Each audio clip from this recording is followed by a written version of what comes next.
Hello, everyone, and welcome back to another episode of I Like to Read with me, your host, Rachel Polanski. I just recorded another episode before this one, even though you'll be seeing this episode next week. So I feel like I talked about a lot. It's a little warm in Los Angeles. Classic. I mean, it's February, but we don't really have seasons. What else? I almost didn't even want to record this one, and it's so weird because it's my podcast. Nobody's forcing me to record it. Here I am, just me. I've read the books. In last week's episode / the one I just recorded, those are books from a week ago because I took a week off. And it's even hard to, it's just hard to recall something I read 2 days ago, let alone a week ago. So I feel like I kind of just have to get this done, but then it's the more you feel like you have to do something and make it work, it's the less I want to do it, even though I'm really not doing anything else except looking forward to the 11 library books that came in just in the span of 24 hours from the library. February 2nd was a big day in publishing. Lots of books that I recommended came out. Squishy, squishy. This queen is here, even though you cannot see him, and he is a very squishy guy. So I have a lot to read. I just want to get reading, but I wanted to record this freaking, 15, 20-minute podcast. What else is new? I've been rewatching Freaks and Geeks. Jason has been watching it for the first time. He has never seen it, which is truly a crime. I mean, I didn't see it until college. If you're unfamiliar, Freaks and Geeks is the Paul Feig, Judd Apatow show about the freaks and the geeks at McKinley High School. It came out in 1999 on NBC. It had a 1-season, 18-episode series, gone before its time, just way, way too ahead of its time. Launched the careers of so many people y'all know, like James Franco, Seth Rogen, Linda Cardellini, Busy Phillips, Martin Starr, Jason Segel, Rashida Jones, Lizzie Kaplan, a lot of people, and it's just so freaking good. I mean, it's high school is shitty, and it just shows all this shit that would actually happen. It has that nostalgic factor because it came out in 99, but it's supposed to take place in 79, 80. So it's very much a period piece built on nostalgia from a time that we're already nostalgic for. So it has those meta layers, and every time that I watch, it's just it's such a rich, deeply layered, so incredibly well-written show that, I can't say enough good things about it. And if you haven't watched it, drop everything you're doing, go to Hulu now and watch. And if you have watched it, maybe go rewatch it again. I mean, I think this might be my 4th or 5th rewatch. Haven't watched it for a few years, and I always pick up on something new. I'm always super intrigued and down, and I just find another layer of this wonderful, wonderful show that we are so blessed to have, and that set off and inspired so many other shows, which wouldn't be here today if not for Freaks and Geeks. But we're not here about TV shows, even though I say that every time. We are here about books, and we're going to get started on those books right after I have a sip of water. Okay, so first up, we have Bride of the Sea by Eman Quotah. Once again, a wonderful multi-perspective, multi-timeline, multi-place novel about what happens when you are an immigrant who is exposed to a new culture and you're sort of torn between the home that you used to know and the home that you know now. So our sort of primary characters are the young students Munir and Saida. And we learn very quickly on that Saida is slightly, mentally unbalanced, definitely is dealing with the transition of they go to Cleveland. And where are they originally from? This is somewhere in the Middle East. I don't want to be bad and say the wrong place, but somewhere in the Middle East, Saudi Arabia, Saudi Arabia. So Munir returns to Saudi Arabia, Saida stays, and she actually kidnaps their daughter and is basically removes her entirely from Munir's life and goes incommunicado and goes off the radar. So then Munir's entire life is then just sort of, he's back in Saudi Arabia, but still longing and searching for this daughter that he has never had or known. We get to know Hanadi's perspective as a young woman and sort of, what this loss of her father and the lie and the shielding that her mother did, how that, the repercussions of that and how it ripples. And then I guess it's not giving away too much to say that Hanadi and Munir are reunited And then that, what should be such a special moment and really is filled with layers of regret and frustration and, heartbreak, and how can we reconcile, and, the concept of family and the lasting bonds that transcend even if you haven't seen each other for years. So this is a really beautiful coming of age, family, multi-perspective, rich novel about different people and their lives. And I don't want to say it's so much a slice of life, but it really is sort of a slice of life. I'm sure that this situation is based on a real situation and very many other real situations. And there's something relatable for everybody in it. So definitely check it out. Next, we have Detransition Baby by Torrey Peters. This is, pretty much every book is somewhat like on my radar. I don't just like go into a book fully blind. Oftentimes I don't know what I'm really getting myself into, but Detransition Baby was definitely being helmed by like Roxane Gay and like other lists is just like, this is one of the books that you have to read this year. And it was good. It was very different. It's a novel about a trans woman who finds that her partner, who was also a trans woman, actually transitioned back to a cis man, and so his name is Ames, and he gets his current partner, who's a cis, bisexual, pansexual woman, pregnant, and then he re-involves himself back in Reese's life, the trans woman who we start out with. So it's just a very messy, complicated novel about sort of this like triad potential parenting situation. It's not so much that they're trying to be a couple, but we float back in time with the present day, which is the situation where Reese and Ames are reconnecting for the first time in years after having there's been not quite a lot, but there's definitely some literature and some television shows and media about transgender people and about their transgender women and transgender men and their experience, but we really don't see or hear a lot about someone who was transgender or identified as a different gender and then decided to transition back or felt that, it's a very complex situation, individual for everybody on when and how and why they choose to transition, and then to go through all that and then transition back to what you were biologically born as. Very confusing, a lot of different identities for Reese to navigate as someone looking at Ames, who is the one actually transitioning and detransitioning. And then the baby from, I think her name is Katrina, who is the cisgendered lover of Ames, and how she grapples with that as well. She by no means, it's an accidental pregnancy. She doesn't feel ready to be a mother.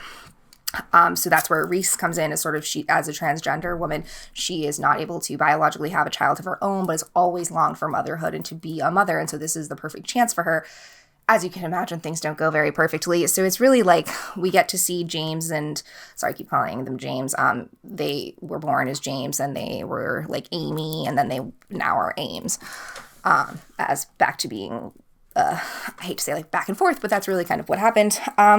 And so it's definitely a unique look into the transgender experience and just a look into sort of a deconstructing the sort of nuclear mother, father, 2.5 children idea of parenting and idea of relationships and how the world is changing and how people's relationships and perceptions can change and what it really means to be a solid partner and to have a foundation and sense of self.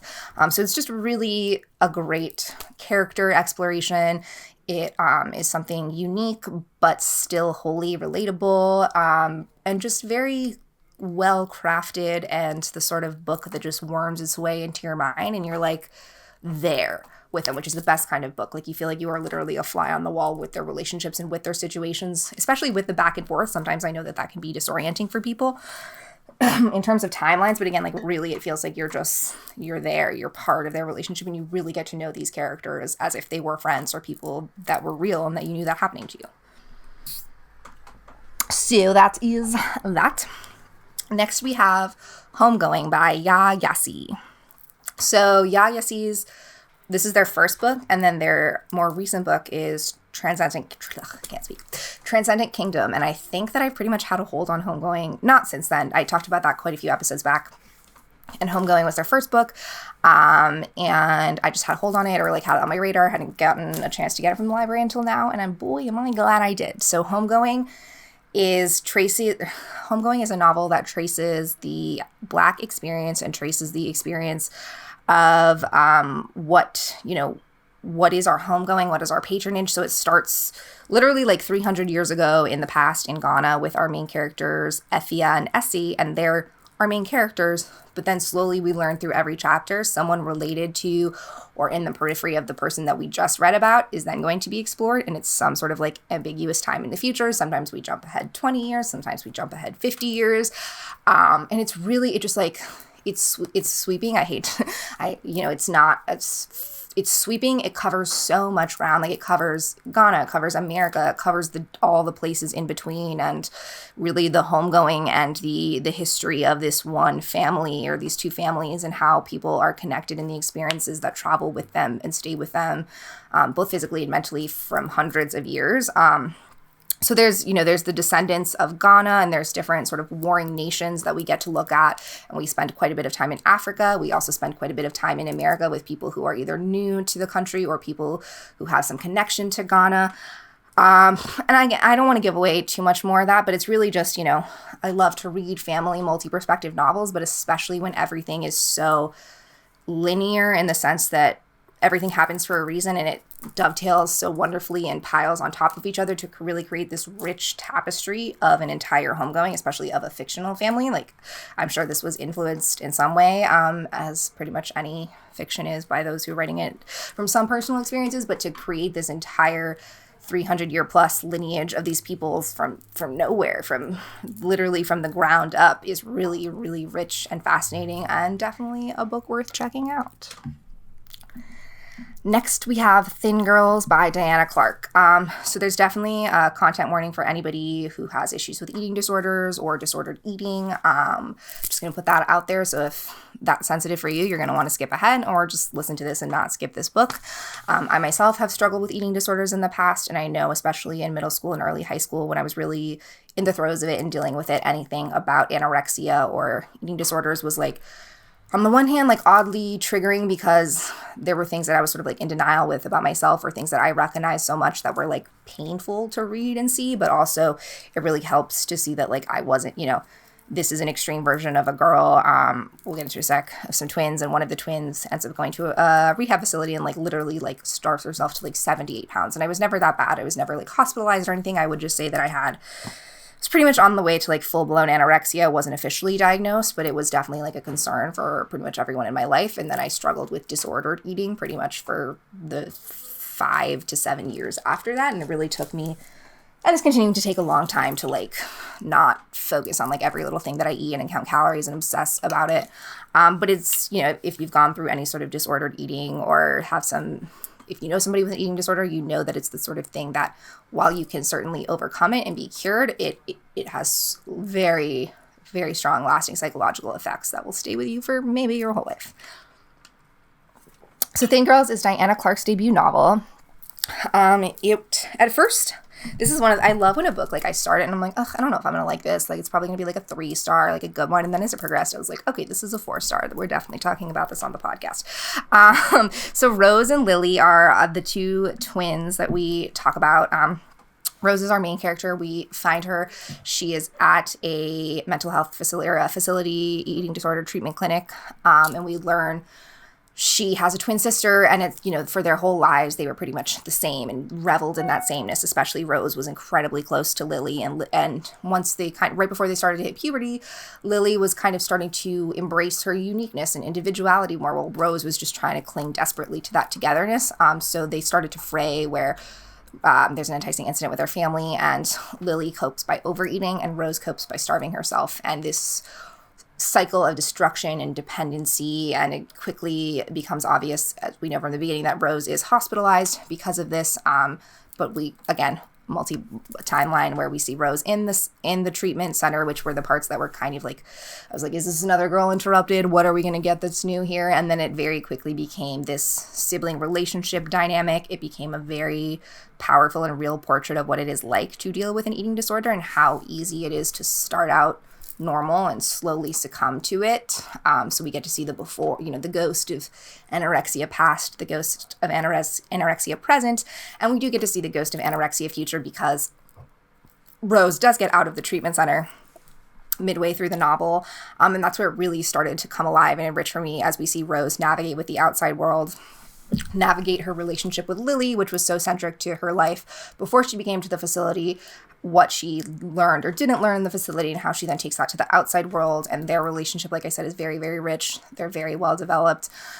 You can see the love and you can feel the closeness, but also the sadness and the bond that really, I mean, I have a sister, but I don't have a twin sister. And I think that the bond is probably incredibly powerful, especially when they're doing such different things in their lives, but feeling that same like tug. So it just kind of, deals with a lot of what are, then sort of in the second half, Rose begins a different version of like discovering herself than she initially planned. And they both deal, just because Rose was sort of the focus with her over eating disorder from the beginning, we quickly find out that Lily has dealt with disordered eating for her whole life too, and how that impacts them and their relationship. I mean, it ends pretty hopeful. I think by no means is like everyone in the clear, but it's definitely the sort of ending that feels deserved, because you can see pretty much Rose and Lily's entire life and what led every moment that led them to this point, and you're just rooting for them so deeply at the end. But it's the sort of ending that comes deserved. It's not a deus ex machina that comes out of nowhere and everything's fine. It's like they really had to struggle and they really had to work for their recovery in their life. And it doesn't end perfectly, but it ends with hope. And it's just a really, definitely, like I said, if you have any issues with eating or disordered eating or psychiatric facilities or anything like that, maybe take a step back. But if you're not bothered by that, or if you have a past with it and you want to confront it, definitely check this one out. And last but certainly not least, we have Girls with Bright Futures, co-authored by Tracy, Dobmeier, and Wendy, Katzman. This is a fun one. I mean, it's definitely like it has like a thriller aspect, but it's really about three women and how they deal with their daughters and the college application process very, very differently. So there's this fancy school in the Pacific Northwest called EBA, and they find out that they're taking only one additional student into Stanford, and there's three women who are vying for their daughters to get in for various reasons. So it kind of becomes quickly, like who will be the best. And I went to a fairly competitive, public high school in an upper middle class town, and the college process was like fine. Like I always knew I wanted to go to, I'm glad I went to University of Vermont. I'm happy. I knew that pretty much a year or so in advance that was like my top choice and where I really wanted to go. Like I was never aiming for like Harvard or Stanford, isn't the case in this novel.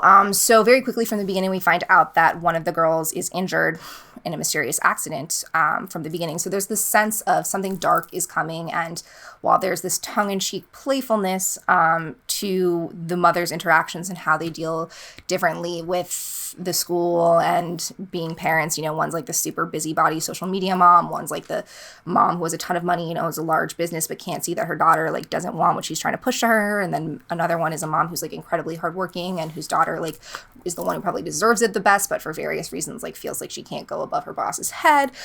So it's just a very, like commentary on the horrors of the college admissions process and sort of the pressures that we place both on ourselves and on our daughters or our family members for things that like we just got to take a step back and realize like it's just college. It's like, and I've always felt too that it's not so much about where you go, but it's about what you do with your degree, because I know plenty of people who have gone to really great, fancy, expensive schools and are doing nothing with their lives. And then I know plenty of people who like went to community college or didn't even go to college, but are doing far better than those people who went to college. So you got to decide what line you're willing to go to secure your daughter's future and keep buried the secrets that threaten to destroy far more than just college dreams. That is a Goodreads wrap up, because I'm losing my stamina and I didn't want to go off on a total. But it's fun. That's of all kinds of fun. That's probably the most fun book of this episode. But at the time of this release, I will be 27. My birthday will have just been on Friday, so wish me a happy late birthday. And until next time, how annoying was that? Stay reading.